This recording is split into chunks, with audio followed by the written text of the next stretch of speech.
¿Qué suerte tenemos de vivir en uno de los países más seguros del mundo? Qué suerte teníamos de vivir en uno de los países más seguros del mundo.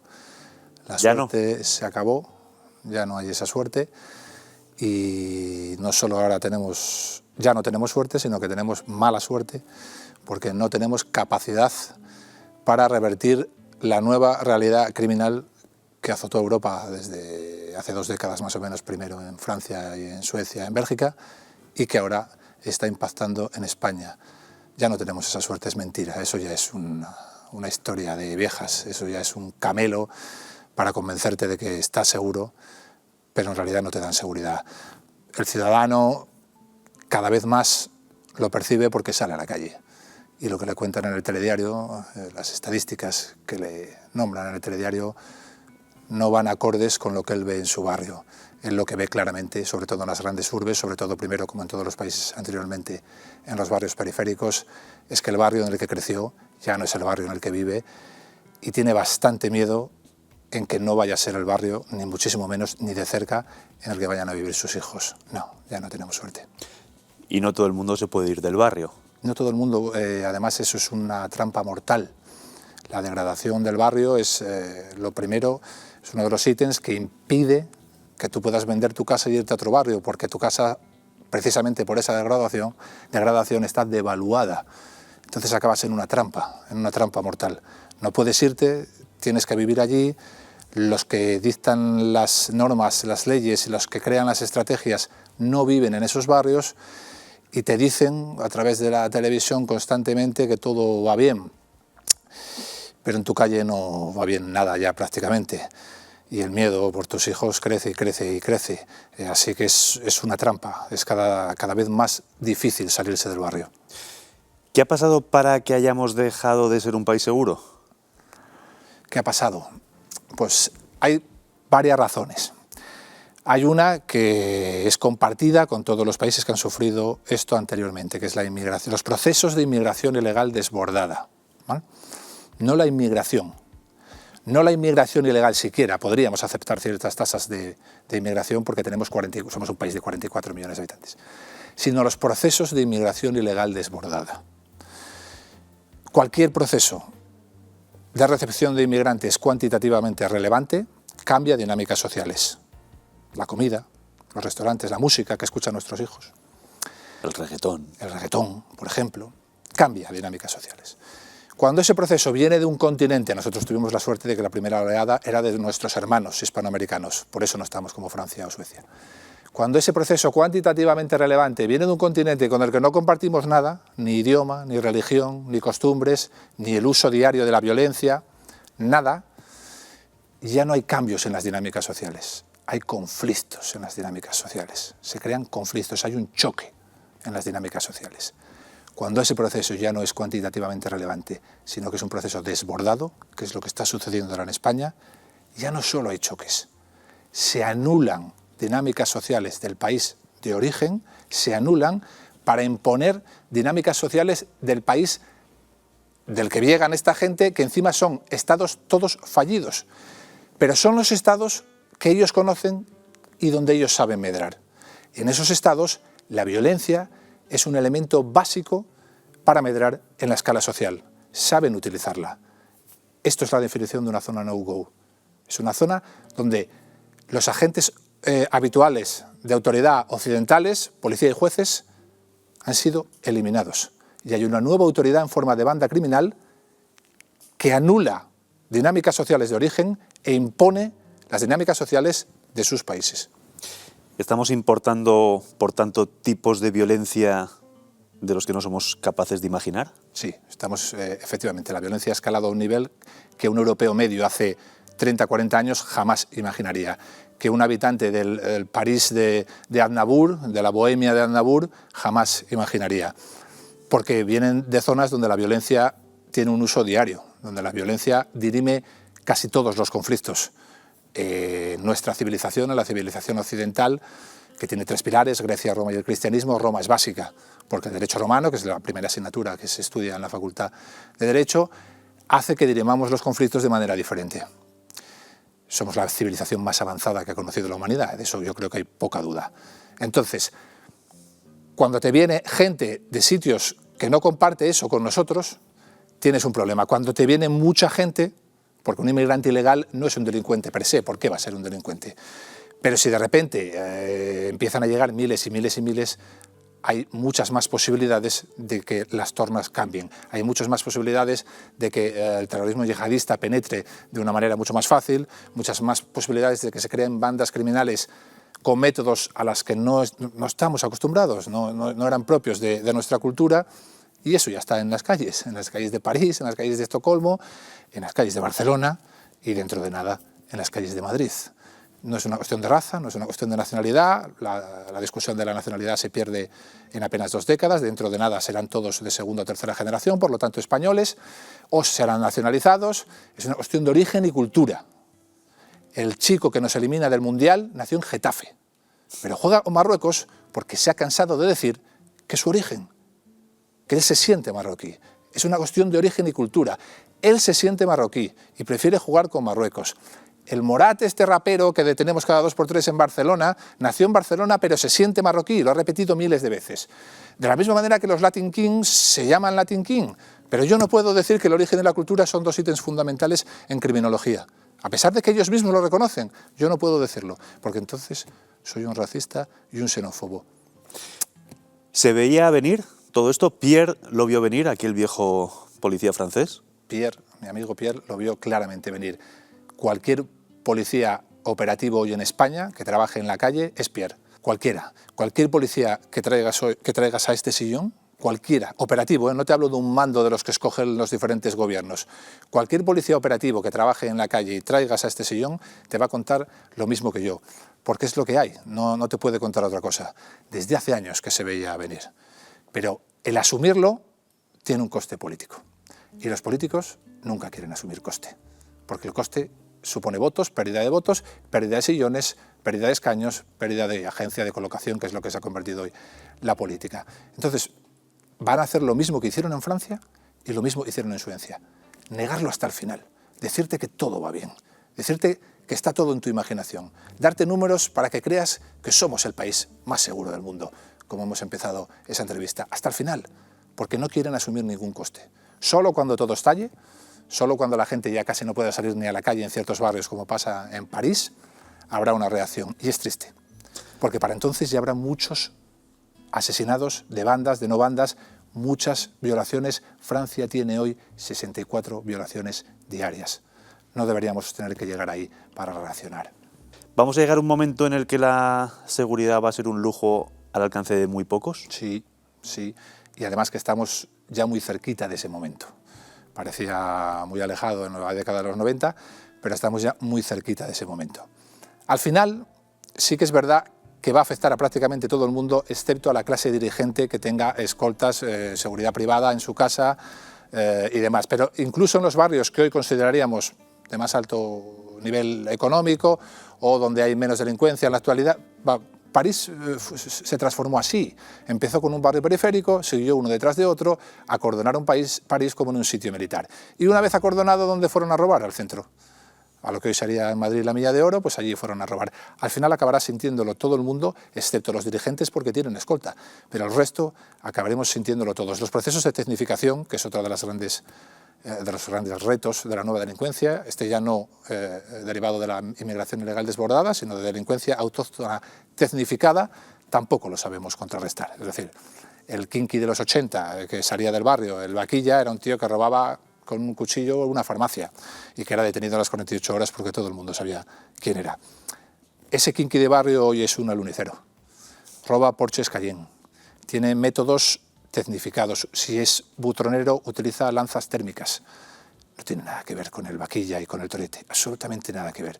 Nosotros seguimos teniendo un modelo para detener al vaquilla y al torete, pero el vaquilla y el torete ya están muertos, ya no existen. Tenéis, y cuando digo tenéis me refiero al Cuerpo Nacional de Policía, una cuenta de Twitter con muchos seguidores. ¿Sirve de algo? Sí, sirve para empeorar las cosas. No sirve para absolutamente nada porque es una cuenta que está bajo absoluto control político, la perspectiva profesional está anulada y por lo tanto está para reforzar el mensaje gubernativo del gobierno de turno. Y desde esa cuenta siempre te mandarán mensajes positivos, siempre irán más al circo que a la realidad, siempre proporcionarán algunas macrooperaciones, que eso está muy bien, vende mucho, ¿verdad? Pero lo que impacta en el día a día de un carnicero de Getafe o de una peluquera de Móstoles no son las macrooperaciones. El modelo tiene que cambiar entero, desde la comisaría de Móstoles, desde la comisaría de Getafe, porque es el barrio de esos hombres y de esas mujeres lo que se está deteriorando. Nada de eso te va a contar la cuenta oficial de la Policía Nacional. Podríamos aprovecharla porque la comunicación hoy es una estrategia básica para implementar medidas de seguridad, pero está absolutamente desaprovechada para dar cobertura al político de turno, al ministro de turno. ¿Se sabe qué día de la semana se cometen más delitos y qué hora del día? Existe un horario de impacto delincuencial en todos los países de Occidente, que viene siendo entre las 8 y las 4 y las 5 de la mañana, sobre todo los fines de semana. Que supongo que es el momento en el que más efectivos hay en las comisarías. Es el momento en el que menos efectivos hay en las comisarías.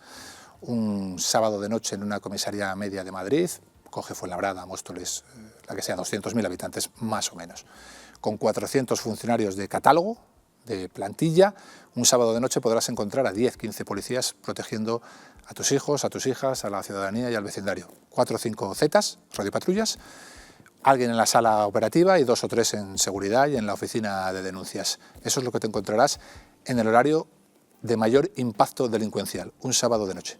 ¿Y los mandos? No existe cadena de mando los sábados de noche, no hay comisarios los sábados de noche, ni siquiera hay inspectores jefe, y te las tienes que ver y desear en algunos sitios para encontrar algún inspector. Te las tienes que ver y desear. Te pongo un ejemplo para que todo el mundo lo entienda. Yo, que soy policía de escala básica, de escala básica segunda categoría, por debajo de mí solo está Povedilla, el de los hombres de Paco, el de prácticas. Yo he sido el jefe, el mando, en un sábado de noche en una ciudad de 200.000 habitantes como es la mía. Yo, porque no había nadie, ni siquiera un oficial. No ya te digo un comisario, un inspector jefe, un inspector, un subinspector, ni siquiera un oficial. Los 15 o 20 policías que estábamos en comisaría estaban bajo mi responsabilidad. Esto pasa en España, a pesar de que en todas las comisarías hay comisarios, jefes de brigada, 5 inspectores jefe, 15, 20 inspectores. No es un modelo que esté diseñado para proteger ciudadanos, es un modelo que está diseñado para proteger discursos políticos, y los discursos políticos se protegen los lunes por la mañana. ¿Es un problema de falta de medios o es un problema de estrategia? No, es un problema de estrategia. Siempre se pueden ampliar los medios. No es una cuestión de recursos humanos, que es a lo que apela casi todo el mundo. Somos uno de los países de Europa con más policía por habitante. En algunas zonas como el País Vasco, Cataluña o Madrid duplicamos las tasas medias. Es un problema de estrategia. Es un problema de que hay que revertir el modelo de arriba a abajo. Y que cada día que pasa es un día perdido. Y vamos directos hacia el abismo. Vamos hacia Marsella, vamos hacia Malmo, porque nadie hace absolutamente nada. No es un problema de recursos humanos. No es tanto un problema de materiales, que también, que se puede mejorar. Es un problema de diseño del modelo policial y la política criminal. Y eso hay que revertirlo entero, de arriba abajo. Hubo un tiempo en que ningún turista, y no solo ningún turista, sino casi ningún habitante de la ciudad de Nueva York se atrevía a bajar al metro a ciertas horas. Sí. Y con el tiempo, ese mismo metro se convirtió en uno de los lugares o de los metros más seguros del mundo. ¿Qué pasó? Que un político valiente decidió fichar a un policía operativo con conocimientos de verdad, no a un mando tradicional de la escala de mando de la policía de Nueva York, y se implementó un cambio en el modelo policial, se revirtió el modelo policial de arriba abajo, un cambio en el modelo policial de verdad, como se debería cometer ahora aquí. Y cuando tú llevas a gente que sabe de esto, que le debe todo, esto que voy a decir es importante, que le debe todo a su carrera profesional, no debe nada a nadie. Los mandos en los puestos directivos actuales deben todo al político que los nombra. Giuliani se saltó eso y dijo, vamos a tener un policía de Boston. La cadena de mando dijo, ¿por qué? Si aquí hay muchos mayors, muchos comisarios. Ya, pero aquí lleváis fallando año tras año. Y este hombre viene del metro de Nueva York y en 3 años ha transformado el metro de Nueva York. Con un tío, Jack Mappel, que era un sargento del metro de Nueva York. Lo ha transformado. Esto está lleno de comisarios, de directores generales, de no sé qué, y un tío y un sargento han transformado el metro de Nueva York. ¿Cómo lo hicieron? ¿Cómo lo transformaron? Eliminando la perspectiva política y asumiendo el coste de liderar la perspectiva profesional. El coste es alto porque enfrentarse a la violencia, para enfrentarte a la violencia tienes que generar más violencia.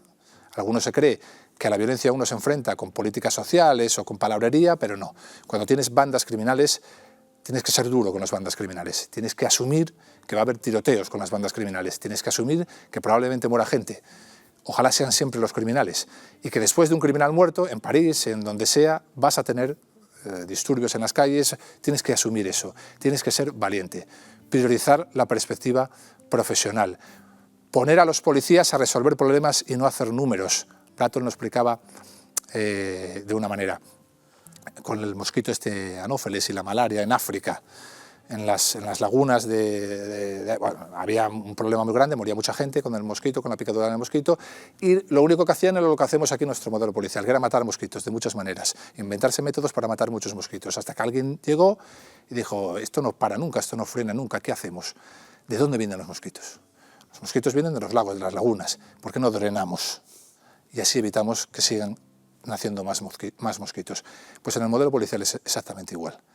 Tienes que resolver problemas y no hacer números. Nosotros hoy hacemos números, pero no resolvemos problemas. Esto es muy largo de explicar, pero se puede implementar aquí con una política nueva de recursos humanos, incorporando procesos de liderazgo, cambiando el modelo operativo y creando una red de información o de comunicación distribuida que no existe y que él creó con el CompStat, que es un elemento básico para afrontar la delincuencia. Él decía aquello de que durante la Segunda Guerra Mundial los alemanes tenían 500, 700, no me acuerdo, bombarderos para llegar a Londres, pero los ingleses no tenían esos bombarderos. Pero lo que sí tenían los ingleses eran radares. Entonces, al tener radares, ubicaban en cada momento a los bombarderos. Y con pocos aviones de reacción podías aniquilar a todos los bombarderos, porque tenías inteligencia. Tenías inteligencia para resolver problemas, no para matar mosquitos. Es un plan ambicioso. Cambiar la Policía Nacional, por ejemplo, se tardaría 6 años más o menos, pero a partir del segundo o tercer año todos los ciudadanos de España verían ya el cambio. ¿Y sería necesario educar a los policías en sostenibilidad medioambiental o perspectiva de género? Absolutamente no. ¿Se hace hoy? Se hace hoy, por supuesto que se hace hoy. Tenemos una realidad, una nueva realidad criminal muy violenta, una nueva realidad criminal de bandas, con nuevos usos delincuenciales nunca antes visto, y nos obligan a enfrentarnos a esto. Las estrategias que plantean para enfrentarnos a esto son efectivamente los coches ecosostenibles, la perspectiva de género y los mandos resilientes. No tiene ningún sentido, no tiene ningún sentido. La política de comunicación de la que hablábamos antes va encaminada y orientada hacia eso. Los barrios se están perdiendo. La gente verá cuando quiere reaccionar. Los barrios se están perdiendo y con coches ecosostenibles y perspectiva de género no vamos a revertir esta situación, lo siento. Pero se puede revertir. Se puede revertir, absolutamente se puede revertir. Solo hace falta un político valiente y que llame a policías. Por esto me van a criticar. Prácticamente el 80 al 90% de la cadena de mando actual no sirve para revertir el modelo, porque son parte del problema, no de la solución. Bratton, cuando llega a Nueva York, implementa un plan por el que la cadena de mando pasa de una media de 62 años, creo que era, en apenas 3 años a una media de 48 o 50. Crea una serie de políticas que no entienden los mandos antiguos, crea una serie de presiones que hace que la inmensa mayoría se acaben jubilando antes de tiempo, que allí es mucho más fácil porque sabes que no son funcionarios, firman contratos, y crea todo un nuevo talante, toda una nueva estrategia que tiene que ser implementada con nuevos líderes. Esto es así. ¿Se puede revertir? Se puede revertir. Saint-Denis se puede revertir en 6 meses. Solo necesitas un político valiente dispuesto a asumir el coste de que un policía de verdad, un mando operativo de verdad, te diga, no, mire, lo siento mucho, jefe. Yo sé que para usted sería bueno que dijéramos que con coches ecosostenibles y perspectiva de género vamos a revertir lo de Saint-Denis. Para su discurso es bueno, pero es mentira. Para revertir Saint-Denis tengo que entrar con equipos operativos, con muchos equipos operativos, armados, porque nos van a recibir a balazos. Y después de entrar hay que permanecer allí, armados, para evitar que se vuelvan a conformar las bandas. Cuando nos reciban a balazos va a morir gente. Espero que sean todos criminales. Cuando muera uno de esos criminales, va a haber disturbios en París. ¿Está usted dispuesto a asumir esos disturbios políticamente? Si lo está, en 6 meses recuperamos Saint-Denis. Claro que se puede. Un cuerpo como la Policía Nacional o la Guardia Civil se cambian, como te digo, en 6 años. Y a partir del segundo o tercero ya sería tan evidente para la ciudadanía que lo notaría en la calle. Los vecinos de Móstoles, de Getafe, de Fuenlabrada notarían que ha habido un cambio. El cambio de Bratton tardó hablamos de un Nueva York que él recibe con 2.700, 2.800 homicidios al año. En 2-3 años los ciudadanos de Nueva York ya habían notado el cambio. En 6 años ya estábamos en 400, 500 homicidios. Al final de la década, 280, 290, 300 homicidios. Desde 2.500, en menos de una década. Una reducción de las agresiones sexuales de un 80%. Un político valiente, Giuliani, dispuesto a asumir el coste de que le llamaran racista, redadas racistas, etc., etc., etc. Dispuesto a asumir el coste de la cantidad de denuncias que hubo por maltrato policial, porque cuando se incrementan los detenidos, se incrementan las denuncias por maltrato policial. Es una evidencia, no es malo. No tiene por qué esconderse el político de eso. Es como si en España durante los 80, en lugar de llegar un nuevo jefe policial, que en lugar de detener a 100 etarras al año, detuviera a 1000. Los etarras, por órdenes de la dirección, tenían que denunciar torturas nada más ser detenidos. Luego ya sabes que en vez de 100 denuncias por torturas vas a tener 1000. Como político, ¿estás dispuesto a tener 1000 denuncias por torturas?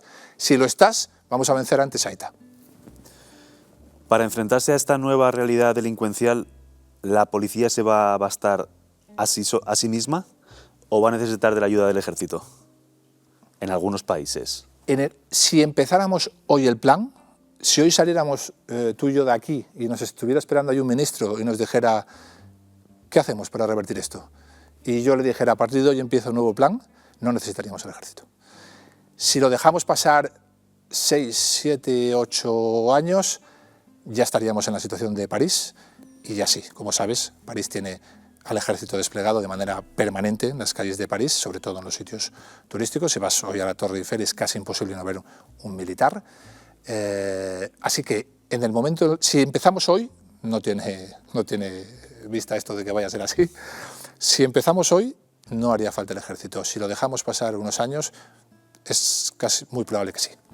¿Podemos dividir la sociedad en lobos, perros, pastores y ovejas?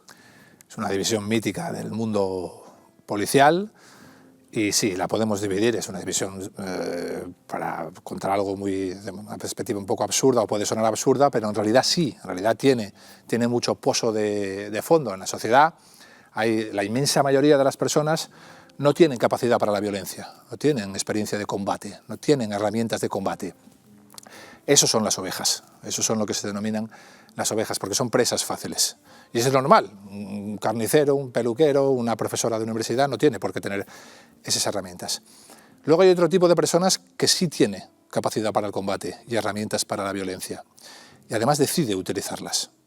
Esos son los lobos. Para evitar que los lobos triunfen, se necesitan otras personas que también tengan capacidad para la violencia, herramientas para el combate, y estén dispuestos a enfrentarse al lobo. Y esos son los perros pastores, esos son los policías, esa es la delgada línea azul.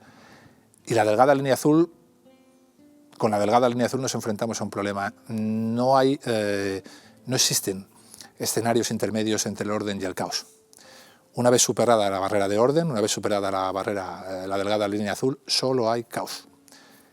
Antes de superar esa barrera, siempre ha habido criminales, siempre ha habido personas malvadas, por lo tanto el crimen existe, pero la posibilidad de victimización de un ciudadano es muy baja.